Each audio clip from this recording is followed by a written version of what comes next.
Друзья, всем привет! Вы на канале Катерина Шурм о вязании. Сегодня у меня для вас замечательный узор. Несложный, вяжется очень легко, но выглядит потрясающе. Вот так вот смотрится его лицевая сторона. И вот так выглядит изнанка. И, друзья, я даже не знаю, какая сторона мне нравится больше. Это такая более выпуклая, рельефная, изнаночная. И такая более гладкая, но тоже очень красивая лицевая сторона. Связан он на основе резинки, хорошо тянется, ну, совсем не растягивается, чтобы не такой вот он форму свою не теряет.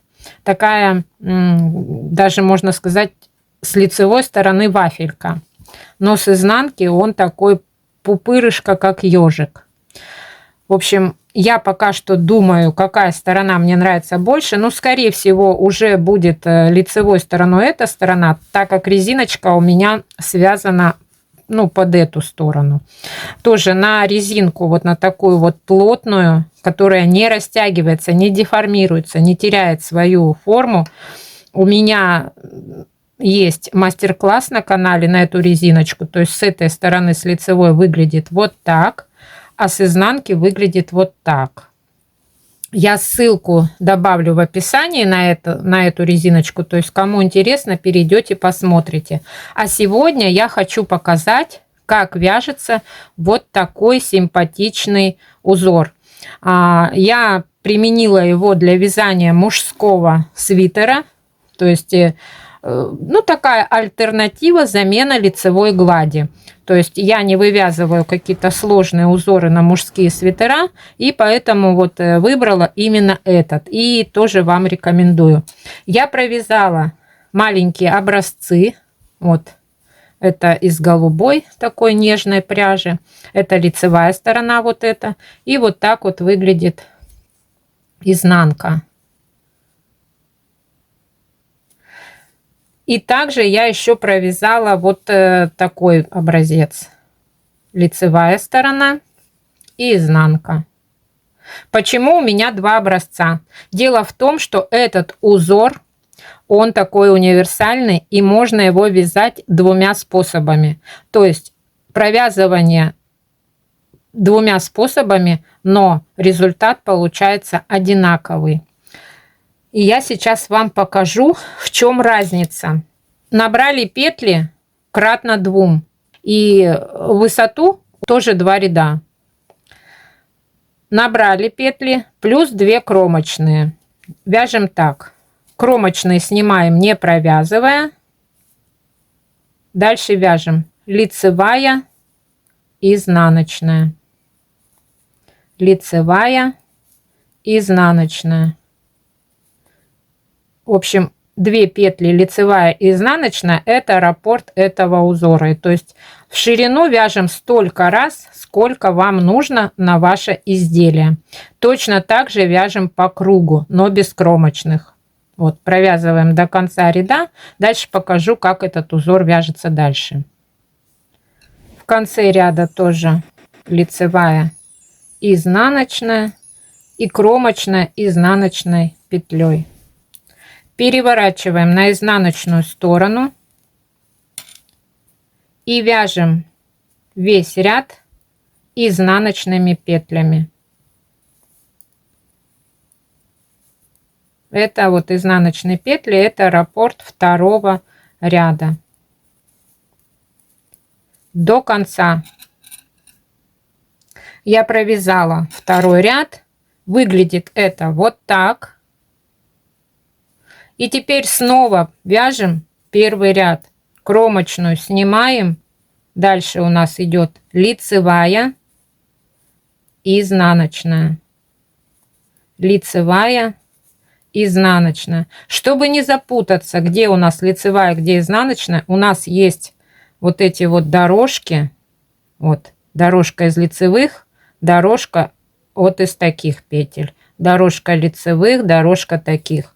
То есть где дорожка лицевых, там лицевая, здесь у нас изнаночная. И так вяжем до конца ряда.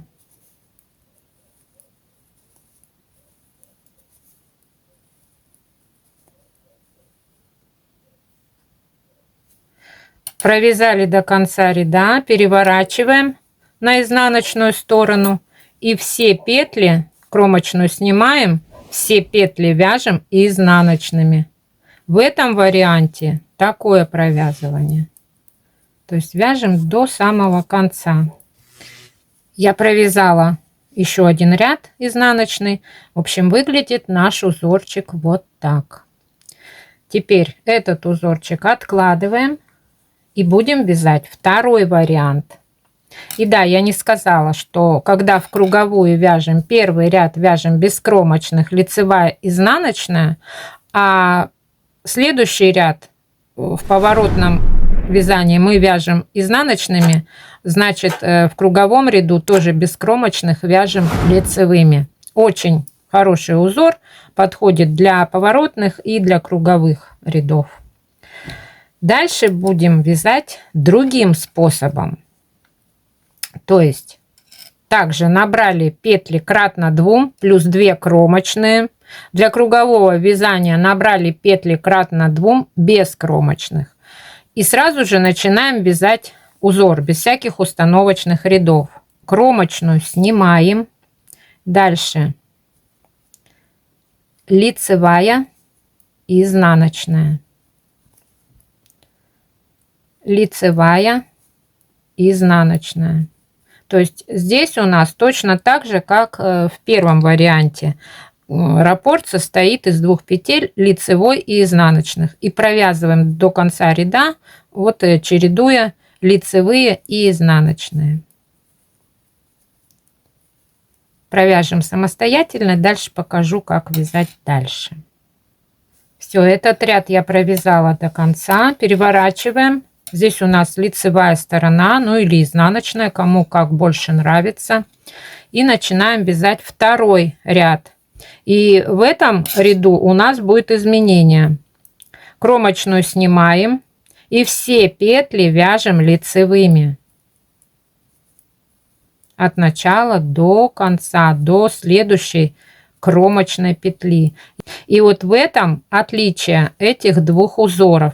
То есть если в сером варианте мы вязали резинку, первый ряд, да, чередовали лицевую, изнаночную, и затем мы в поворотном ряду вязали второй ряд изнаночными, то в этом варианте второй ряд мы вяжем лицевыми. То есть вы можете выбрать, какой вариант вам вязать удобнее, какие петли вы любите вязать больше всего, лицевые или изнаночные, и такой вариант узора и провязывать. Ну, так как я вяжу здесь лицевыми, то и кромочную я тоже провяжу лицевой. Вот, я провязала, переворачиваю и дальше вяжем кромочная, лицевая, изнаночная, лицевая, изнаночная. И так провязываем весь ряд до кромочной. Очень простой узор, смотрится замечательно. Вот в большом полотне, вот как я здесь провязала, вообще просто, ну, я смотрю, и мне очень-очень нравится. И я так думаю, что когда вы свяжете, вам тоже очень понравится. Если вам понравился этот узор, понравился, как легко он вяжется, что у него есть два замечательных варианта провязывания петель, как вам больше нравится, пожалуйста, ставьте лайки, пишите комментарии, пишите, вязали ли вы таким узором, что вязали. Конечно, кто-то может сказать, что этому узору уже 100 лет в обед, но я хочу сказать, что даже если это очень старый узор, он все равно не перестал быть востребованным и очень даже красивый. Всем приятного вязания, отличного настроения. Встретимся в следующем видео. Пока-пока.